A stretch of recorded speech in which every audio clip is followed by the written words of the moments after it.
कितने पाकिस्तान भाग 2। लेखक कमलेश्वर जी। दादा के खत से मालूम हुआ था कि कई वर्षों बाद कि कुछ घर जुलाहों बढ़ई के साथ लेकर वे फसलों, गलियों, आसमान, बादल और हवा की तलाश में निकल पड़े थे और भिवंडी आ गए थे।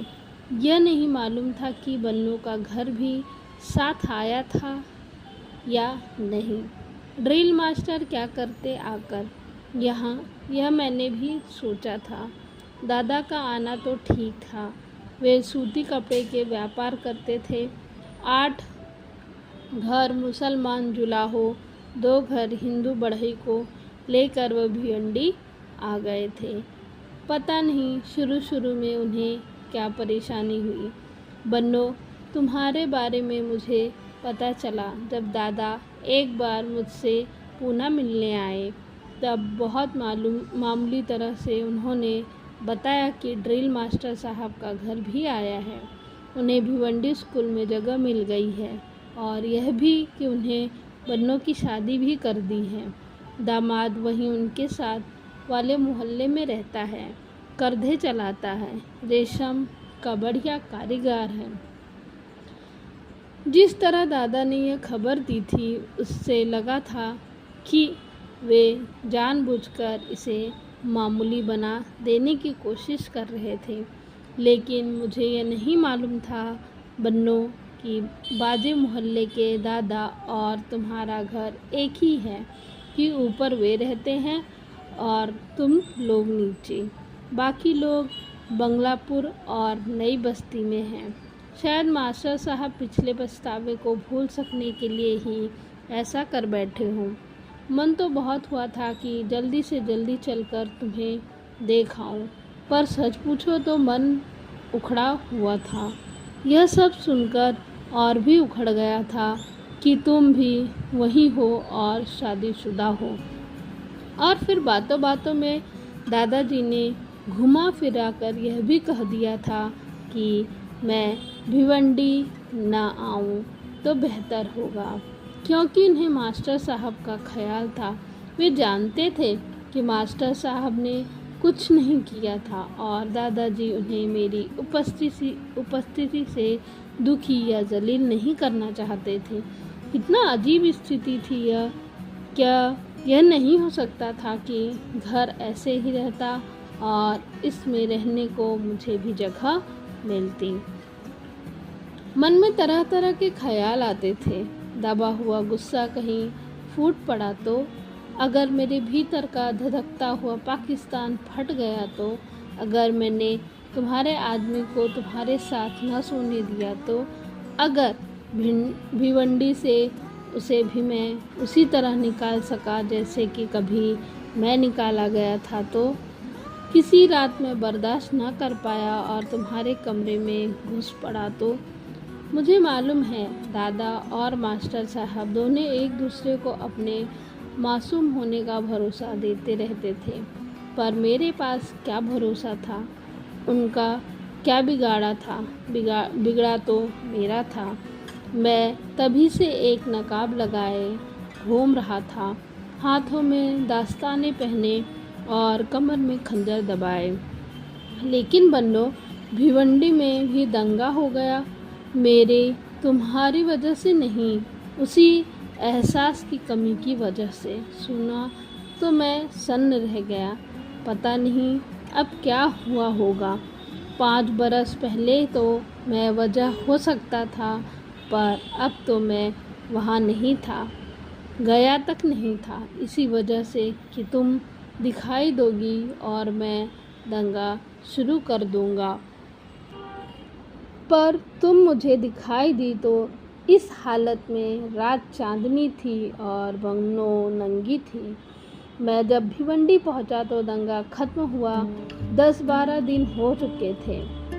घुसते ही बस्ती में जगह जगह काले चटके दिखाई पड़ते थे। कुछ घर, फिर एक काला मैदान, फिर मकानों घरों का एक सहमा हुआ झुंड और उसके बाद फिर एक काला मैदान। उड़ती हुई राख, आग और अंगारे की महक अब तक नहीं थी, पर राख की एक अलग महक होती है। बुझे हुए शोरे जैसे कुछ तेज खरेंदियों जो नथुनों से होकर भीतर तक काटती जाती है। सुनो, तुमने भी इस महक को ज़रूर महसूस किया होगा। ऐसा कौन है इस देश में जो राख की महक को न पहचानता हो। जब मैं ST स्टैंड बस अड्डे पर उतरा, शाम हो रही थी। गलकश से जो दहशत होता है वैसा कुछ नहीं था। वहाँ जहाँ पर सिनेमा के पोस्टर लगे हुए थे, 2-3 पुलिस वाले बतिया के खड़े थे। बसें ज़्यादातर खाली थीं, वे चुपचाप खड़ी थीं। संगमनेर, अलीबाग, भीलवाड़ा या सिन्नर जाने वाले बसों की तो बात ही क्या थी। शिरडी जाने वाला भी कोई नहीं था। बस अड्डे की टीन तले 4-5 पुलिस वाले और दिखाई दिए। खाना बदोश की तरह छोटी सी गृहस्थी जमाए हुए। अगर उनकी बंदूकें गन्नों के ढेर की तरह जमा न होती तो शायद यह भी नहीं मालूम पड़ता कि वे पुलिस वाले हैं। दोनों सड़क खाली थी। डाक बंगले में जहाँ कलेक्टर डेरा डाले पड़े थे, कुछ एक लोग चल फिर रहे थे। थाना कल्याण जाने वाली टैक्सियाँ भी नहीं थी। दंगाग्रस्त इलाके से गुजरना कैसा लगता है, शायद इसका भी अंदाज़ा तुम्हें हो। मुझे बहुत नहीं था। एक ख़ास किस्म का सन्नाटा या टपकन, वीरान रास्ते और साफ साफ दिखाई देने वाला खालीपन। कोई देखकर भी नहीं देखता है तो गौर से देखता है, पर बिना किसी इंसानी रिश्ते के यह क्यों हो जाता है। एहसास इतना क्यों मर जाता है, या कि भरोसा इतना ज़्यादा टूट जाता है। इतने छोटे से कस्बे में बाजे मोहल्ले का पता पूछना भी दुश्वार हो गया। खैर, जैसे तैसे मोहल्ला मिला, घर भी मिला, पर उसमें सन्नाटा छाया हुआ था। हिंदुओं ने या क्या कर डाला था। क्या इतने सन्नाटे में कोई इंसान भी रह सकता है। मुझे मालूम था बन्नो, ड्रिल मास्टर साहब, तुम्हारा शौहर, मुनीर सब यहीं होंगे, मेरे घर वाले भी होंगे, पर ऊपर के खंड में अंधेरा था। चांदनी रात न होती तो मैं घबरा ही जाता। सचमुच एक क्षण के लिए लगा कि अगर मैंने चुनार न छोड़ दिया होता तो उसकी यही दशा होती। फिर बन्नो तुम्हारा ख्याल आया, कैसे तुम्हारे सामने पड़ूंगा। सारा खौलता हुआ खून ठंडा पड़ गया था। मैं जैसे चुनार की उन्हीं गलियों में आ गया था, उन्हीं उम्र के साथ। घर का दरवाज़ा खुला था। मैंने आहिस्ता से भीतर कदम रखा। एक आंगन के एक कोने में 2 एक घड़े रखे थे। उन्हीं के पास 2 सुरमई छाएं थीं। दोनों औरतें थीं। एक औरत कमर तक नंगी थी, दूसरी उसी के पास बैठी बराबर उसके गले तक हाथ में ले जाती थी और नंगी छातियों से कमर तक लाती थी। पता नहीं क्या कर रही थी, पर एक औरत की नंगी पीठ दिखाई दे रही थी। वे दोनों औरतें वहाँ बैठी क्या कर रही थीं, मैं समझ नहीं पाया। सहम कर बाहर आ गया। बाहर खड़ा था कि ड्रिल मास्टर साहब दिखाई दिए। उन्होंने 1 मिनट बाद ही पहचान लिया, लेकिन उन्होंने आवाभगत नहीं की। वे सोच ही नहीं पाए कि मुझे किस तरह लें, किस बरस के किस दिन से बात शुरू करें, किस रिश्ते से करें, कहाँ से करें। वे कुछ नहीं कहे, इसके पहले ही मैंने उबार लिया। जैसे कि अजनबी से मैंने पूछा हो, वैसे ही दादाजी के बारे में पूछ दिया। वे तो चुनार चले गए परसों, मास्टर साहब ने कहा। परसों? मैं और क्या कहता। हाँ, रुके नहीं, बहुत से लोग वापस चले गए, वे बोले, और मैं उसी क्षण समझ गया कि सब बातों के बावजूद दादाजी शायद फिर भी चुनार लौट सकते थे, पर मास्टर साहब नहीं।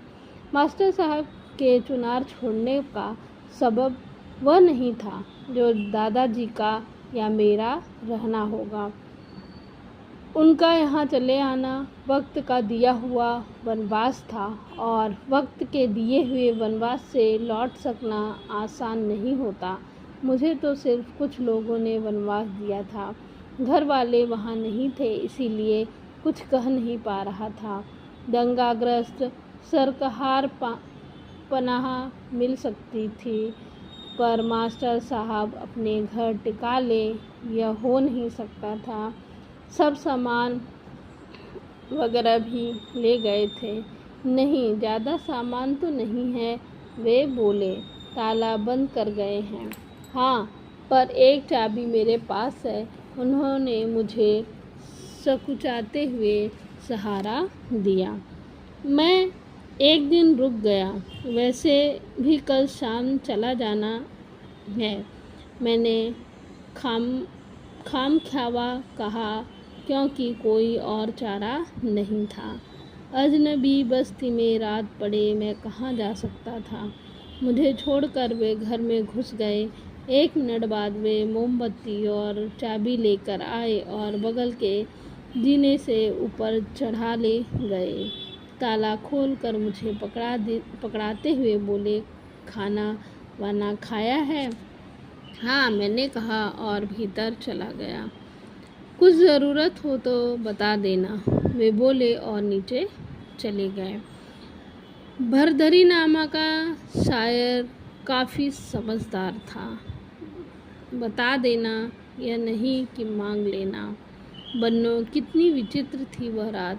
तुम्हें मालूम नहीं था कि ऊपर मैं ही हूँ। मास्टर साहब ने बताया या नहीं बताया, क्या मालूम। कुछ भी कह दिया होगा। सुबह सुबह पुलिस ना आती तो तुम्हें ज़िंदगी भर पता न चलता कि रात छत पर मंडराने वाली छाया कौन सी थी। चारों तरफ सन्नाटा सन्नाटा। रात चांदनी थी, हवा बंद थी। मैं सांस लेने या शायद बन्नों को देख सकने के लिए खुली छत पर खाट डालकर लेट गया। उस देर बाद आहट लेता रहा। शायद कोई आहट तुम्हारी ही हो बन्नो, पर फिर मन डूब गया। चाहे कितनी गर्मी हो, पर औरत को तो आदमी के साथ ही लेटना पड़ता है। पिछवाड़े वाला पीपल चांदनी में नहाया हुआ था। मैंने खाट ऐसी जगह डाली थी जहाँ से आंगन में देख सकूं, पर जो कुछ देखा वह बहुत भयावना था। दोनों खाटें आंगन में पड़ी थी। एक पर अम्मी थी, दूसरी पर बन्नो। कितना अजीब लगा था बन्नो को लेटा हुआ देखकर। चांदनी भर रही थी और बन्नो अपना ब्लाउज खोले धोती कमर तक सरकाए नंगी पड़ी थी। उसकी नंगी छातियाँ पानी भरे गुब्बारों की तरह मचल रही थी और वह अधमरी मछली की तरह आहिस्ता आहिस्ता बिछल रही थी। आए अल्लाह, यह बन्नो की आवाज़ थी। सो जा अम्मी बोली, ये फटे जा रहे हैं, बन्नो ने कहा और उसने अपनी दोनों छाती कसकर दबा ली, जैसे उन्हें निचोड़ रही हो। अम्मी उठकर बैठ गई। ला, मैं सूत दूँ, कहते हुए उन्होंने बन्नो की भरी छातियों को सूतना शुरू कर दिया था। दूध की छोटी छोटी फुहारें बन्नो की छातियों से झर रही थी और वह हल्के हल्के कहराती हुई सिकराती थी। दूध की टूटी टूटी फुहार जैसे इत्र के फव्वारे में कुछ अटक गया हो। फिर 10-20 बूंदें का एक भला कर टपक पड़ती थी। 2-4 बूंदें उसके पेट की सिलवटों में समाकर पारे की तरह चमकती थी। उसकी नाभि में भरा दूध बड़ी मोती की तरह जगमगा रहा था। अम्मी उसकी छातियों का दूध अपनी ओढ़ी के कोने से सुराती और 4-6 बार के बाद वही किनारा की पाली में कोना निचोड़ देती। मटमैली नाली में पनीले का दूध का पतला सांप कुछ दूर सरक कर कहीं घुस जाता था। ओ बन्नो, यह मैंने क्या देखा था। मैं दहशत के मारे सन्न रह गया। सारा बदन पसीने से तर था। सिसकियाँ और कहराटे और आसमान में लटकते दो डबडबाए स्तन। कुछ दहशत, कुछ उलझन, कुछ बेहद गलत देख लेने को गहरा पछतावा।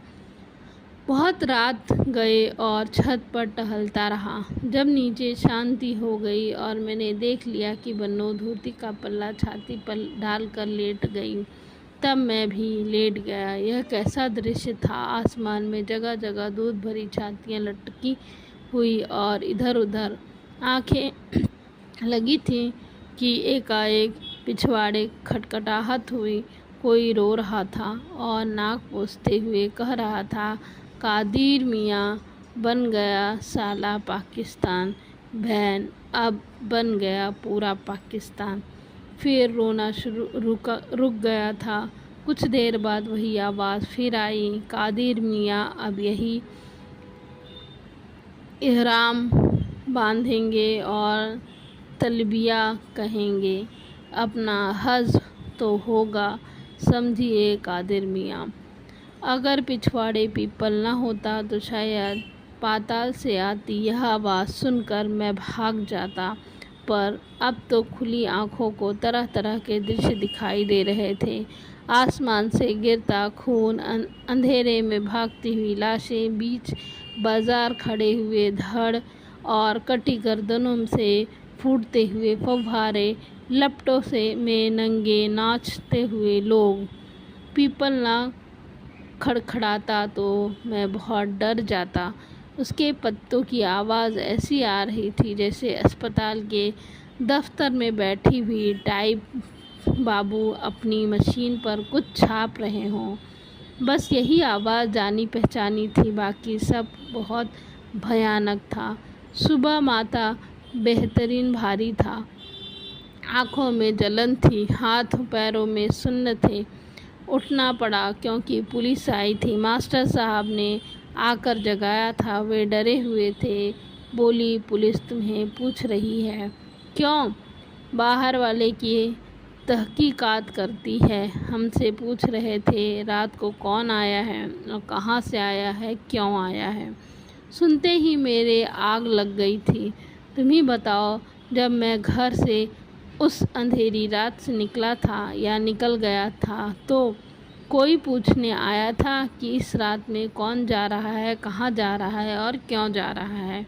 पूरे आदमी को न समझना, सिर्फ उसके एक वक्ती हिस्से को समझना ही तो पाकिस्तान है बन्नो। जब पुलिस मुझे सुबह सुबह जगा कर थाने ले गई तो मैं समझ गया कि अब हम और तुम दोनों पाकिस्तान में घिर गए हैं। पर यह घिर जाना कितना दुखद था। थाने पर मेरी तहकीकात हुई। मैं यहाँ क्यों आया, क्या बताता मैं उन्हें। आदमी ही क्यों आता जाता है। पुलिस वाले मुझे बहुत परेशान करते। अगर मास्टर साहब वहाँ खुद ना पहुँच पाते तो। उन्होंने ही सारी तफसील दी थी। उस वक्त उनका मुसलमान होना कारागर साबित हुआ था, पर मुझे लग रहा था कि उस मौजूदा माहौल में मास्टर साहब फिर तो वही गलती नहीं कर रहे थे जो उन्होंने भागीरथनामा शुरू करके की थी। थाने में सवालों के जवाब देना आसान भी था और टेढ़ा भी। आखिर वहाँ से निकलकर हम सामने पड़े कटी लकड़ियों के ढेर पर बैठकर मास्टर साहब जानते थे कि मैं होश हवास में आ जाऊं, क्योंकि मेरा रंग फक हो गया था। वह तीन बस्ती के पास दो तीन लोग बैठे थे, शायद किसी की जमानत या तफ्तीश के लिए आए थे। उनके चेहरे लटके हुए और गमंच ज़्यादा थे। मौलाना की आंखों में खौफ था। वे साथ बैठे लोगों को बता रहे थे कि रसूल ने कहा था कि सूर 3 बार फूंका जाएगा। पहली बार फूकेंगे तो लोग घबरा जाएंगे, सबका खौफ बरपा हो जाएगा। दूसरी बार सूर में फूंक मारी जाएगी तो सब मर जाएंगे। तीसरी बार आवाज़ पर लोग जी उठेंगे और अपने रब के सामने पेश होने के लिए निकल आएंगे। यही होना है। सूर में अब ये पहली बार फूंक मारी गई है।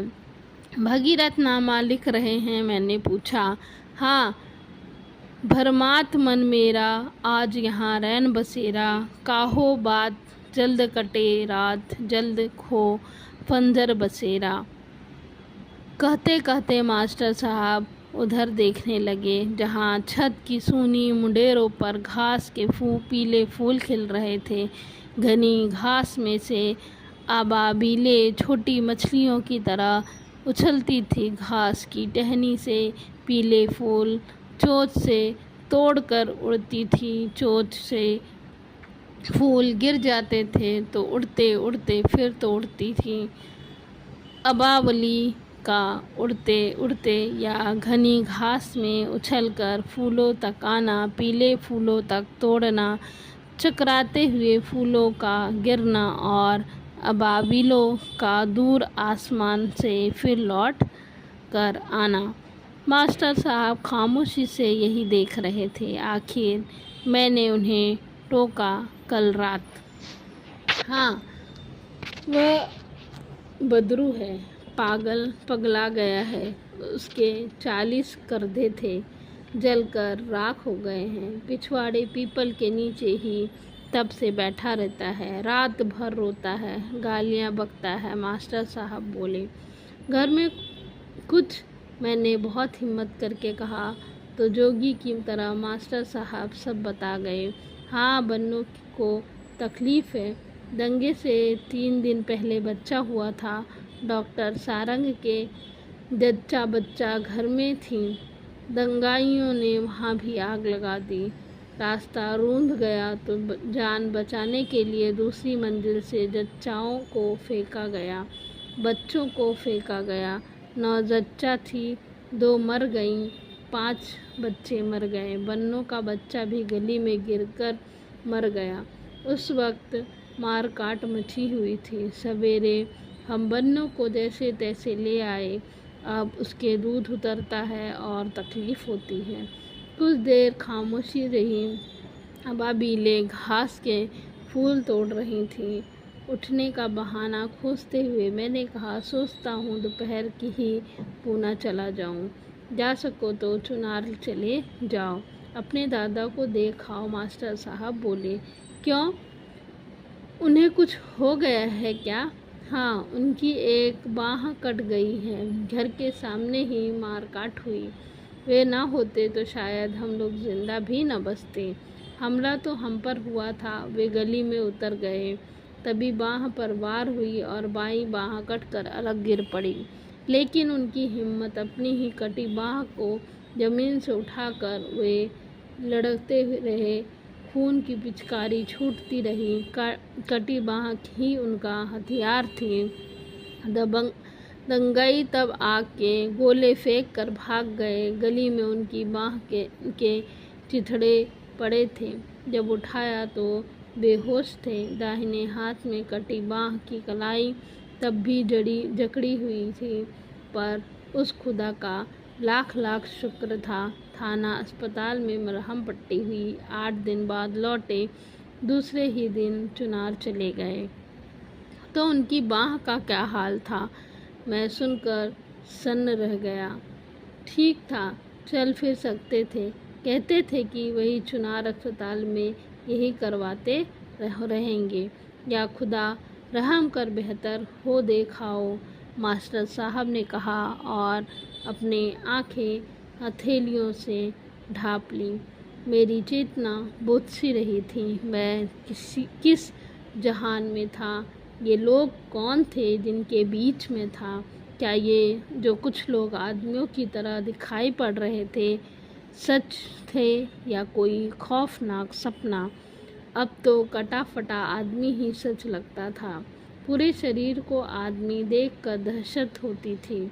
मैं फिर आकर कमरे में लेट गया था। मास्टर साहब भीतर चले गए थे। तभी नीचे से एक आवाज़ आई थी, अम्मी, मास्टर साहब, बन्नों का आदमी। मुनीर और बन्नों सभी थे।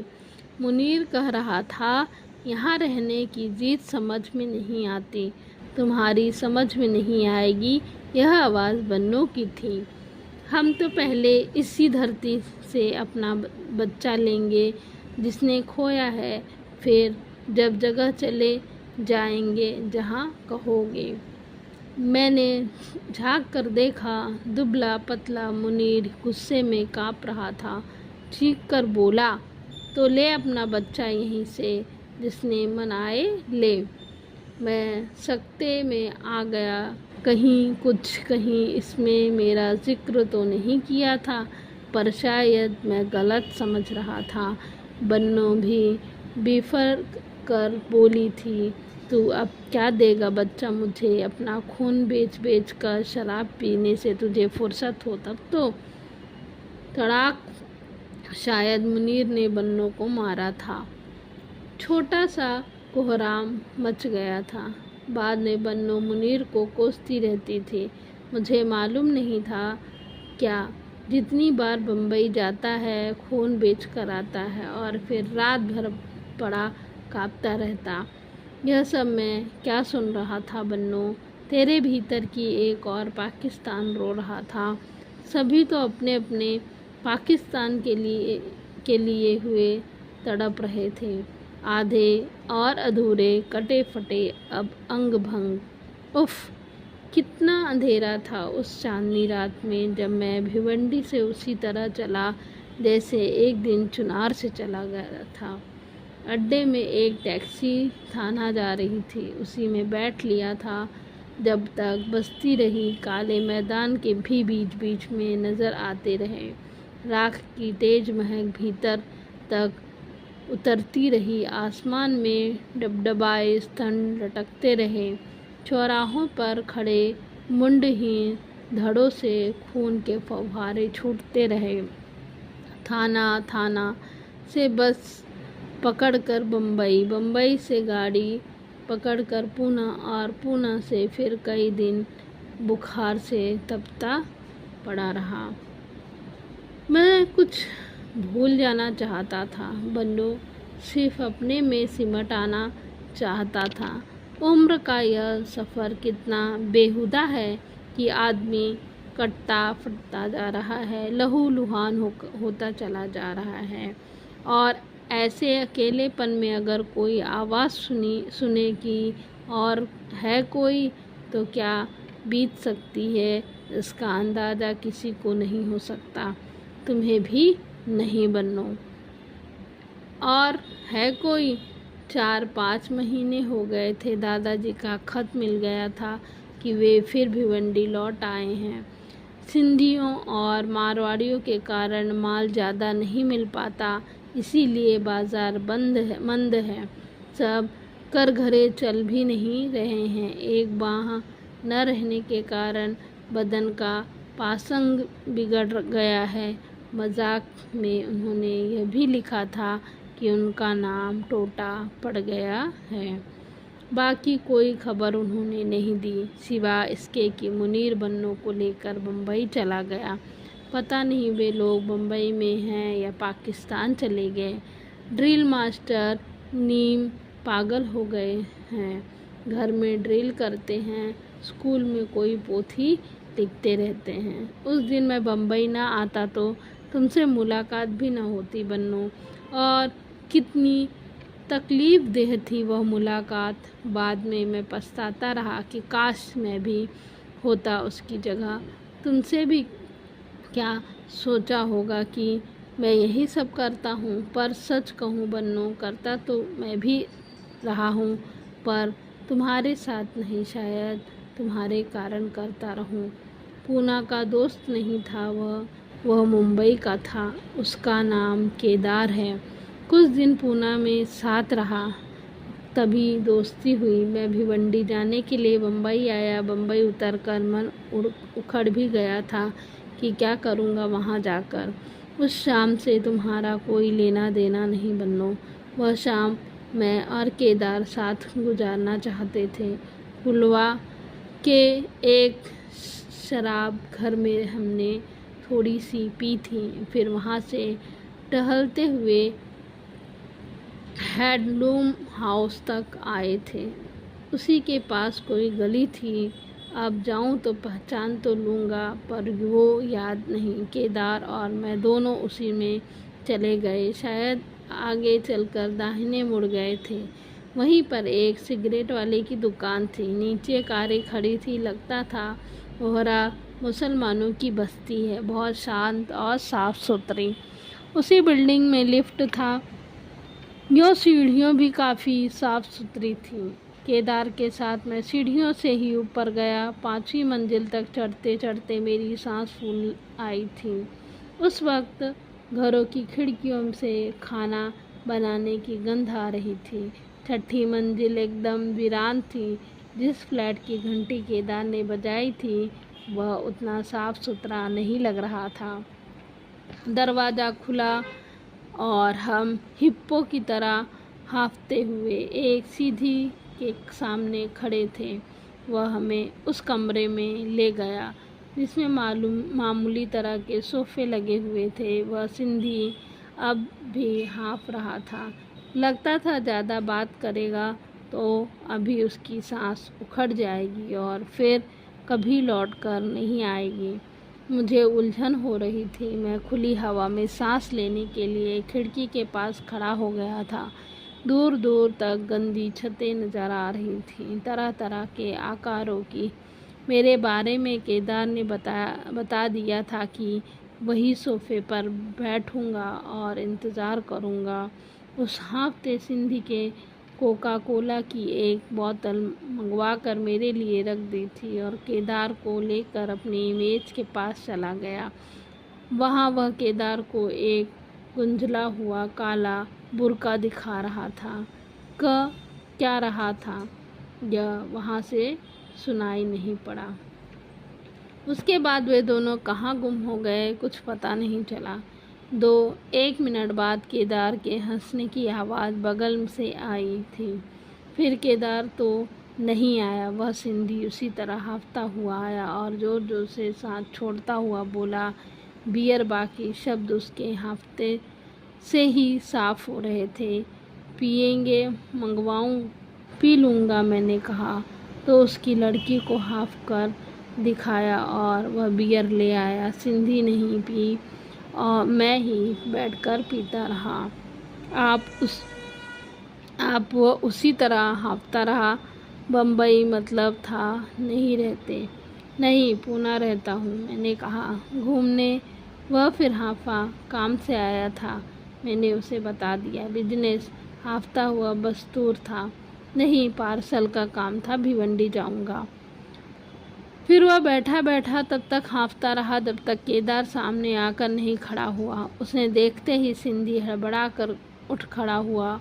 मुझे भी उलझन हो रही थी। मैं गिलास ख़त्म करके फ़ौरन केदार के पास आ गया। हम तीनों बीच वाले बड़े कमरे में आ गए थे। केदार मेरी बियर के पैसे दे रहा था कि बगल का दरवाज़ा खुला। मैंने इतना ही देखा कि एक औरत के हाथ में केदार को उसका कंघा और चाबियों का गुच्छा दिया और उस हाँफते हुए सिंधी के साथ मुझे खड़ा देखकर पूछा, और है कोई? मैंने पलट कर देखा। दरवाजे की चौखट पर हाथ रखे, पेटीकोट और ब्लाउज़ पहने तुम खड़ी थी बन्नो और पूछ रही थी, और कोई है? हाँ, कोई और भी था। एक थरथराते अंधे क्षण के बाद तुमने भी पहचान लिया था, और तब कैसी टेढ़ी मुस्कुराहट आई थी तुम्हारे होठों पर, जहर बुझी मुस्कुराहट। यह वही घोरा तिरस्कार की मुस्कुराहट थी या सहज, कुछ भी मालूम नहीं। पता नहीं यह बादल तुम बदला मुझसे ले रही थी, अपने से, मुनीर से या पाकिस्तान से। मैं सीढ़ियाँ उतर कर आया था। आगे आगे मैं था, पीछे पीछे केदार। मन हुआ था सीढ़ियाँ चढ़ जाऊं और तुमसे पूछूं, बन्नो, क्या यही होना था? मेरा हश्र यही होना था? अब कौन सा शहर है जिसे छोड़कर मैं भाग जाऊं, कहाँ कहाँ भागता हुआ रहूं, जहाँ पाकिस्तान ना हो, जहाँ मैं पूरा होकर अपनी तमाम हसरतों और एहसासों को लेकर जी सकूं। बनो हर जगह पाकिस्तान है जो मुझे तुम्हें आहत करता है, पीटता है, लगातार पीटता है, जलील करता चला जा रहा है। यह थी कमलेश के द्वारा लिखित कितने पाकिस्तान और यह भारत और पाकिस्तान के बंटवारे पर लिखी गई कहानी है। अगर आपको पसंद आई हो तो प्लीज़ हमारे चैनल को लाइक और सब्सक्राइब और शेयर अवश्य करें। धन्यवाद।